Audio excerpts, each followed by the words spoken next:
For Capetown City to get the lead nice and early in the game, 8th, 9th minute, but it also seemed like a bit of a goal-mouth scramble where you've got Manchinyane and Theron and Kanyiso Maya in that situation. Yeah, I mean, as a visiting team, you want to get into the score sheet a little bit quicker, but also you look at how the goal transpired. A little bit of confusion inside the box, maybe better communication, or just hoof the ball out and then maybe get an opportunity to sit. But also because City found the space, Maya makes a run outside the box, nobody's striking him until he gets inside the box, and I believe that he's the player that actually got the last touch. But also after that, you could see that City started to try and probe, because at that time Golden Arrows was a little bit more afraid to come out of their blocks. Well, for Abafana West End, they made sure to also add a little bit of pressure for Capetown City. The likes of Knox Mutizwa, Zwane, also trying to get those goals, but Keita definitely kept them out. Yeah, and we've seen as well Tato on the left-hand side cross as well. Sometimes he pushes up the pitch just to add numbers as well going forward. So that's another element of attack for Golden Arrows. However, Mutizo as well, I think he got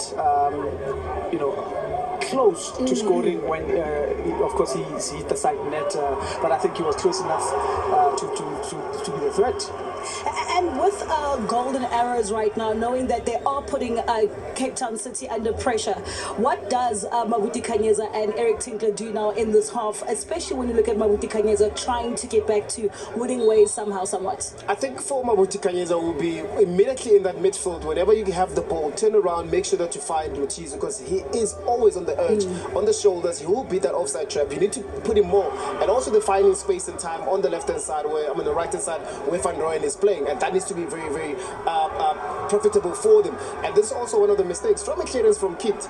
I mean, better communication, Kutumela finding himself time and space just behind the defenders. And that's one thing that Mabuti Kanyeza, when the team was doing well, he was priding himself with. The defenders are very solid, they're very communicated, and I can see that they're starting to break a little bit, and that's why now Capetown City seems like they're finding joy. Kutumela, they're reacting to that attempt, and that was also a moment where the likes of Keith and Watenga were very important.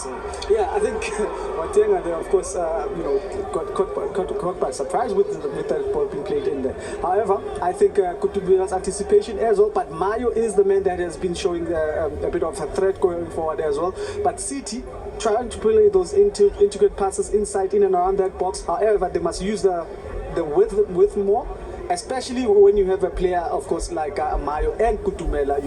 They play into those spaces. They like to run onto the balls, and I think that's the game plan. Maybe that should change to that. At the beginning of the game, 3 changes for Golden Arrows from the game that they lost against Amazulu, 2 for Capetown City. What do you think the coaches could do in this half to change up the prospects of the game? I think from a Capetown City perspective, I don't think anything will change as yet. But from a Golden Arrows, it's just the mentality itself. I mean, they came back as last 20 minutes. They showed that they have time and space to be able to play. Do you look at the goals attempts, shots on target?